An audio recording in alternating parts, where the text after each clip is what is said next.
My dear sisters and brothers in Christ, we mark today the memorial of the Immaculate Heart of Mary, traditionally kept a day after the feast or the solemnity of the Sacred Heart of Jesus.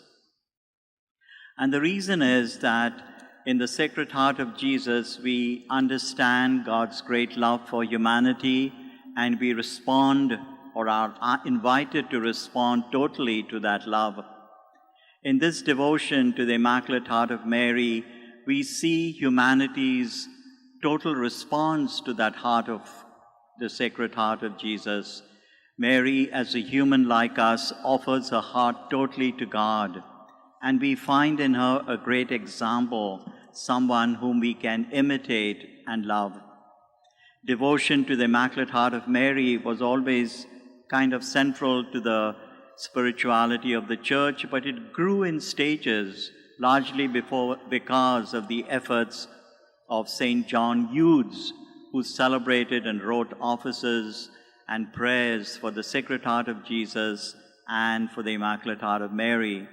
Later on, it was the miraculous medal given to St. Catherine Labouré in 1830 in France that set this feast in a very definitive way in the Catholic Church.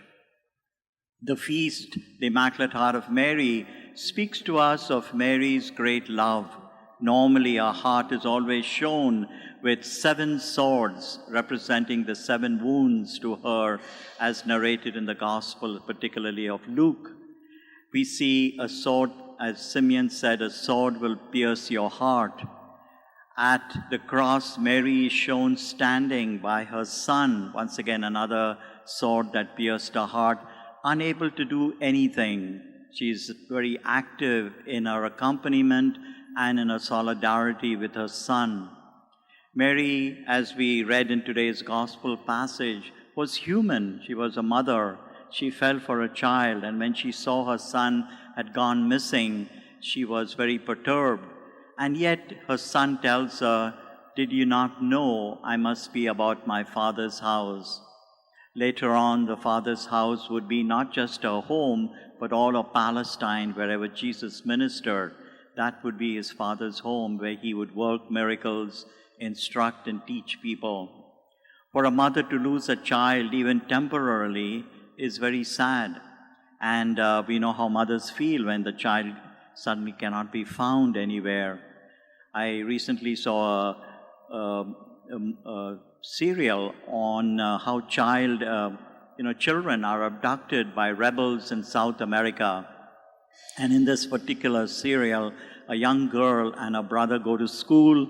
The son, the little boy, is being abducted by the rebels, to be made a child soldier.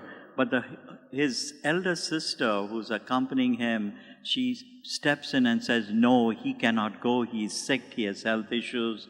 And she gives herself. And the story is how she's taken. She is formed into a hardcore rebel. But yet her humanity remains, and she returns to life at great struggle.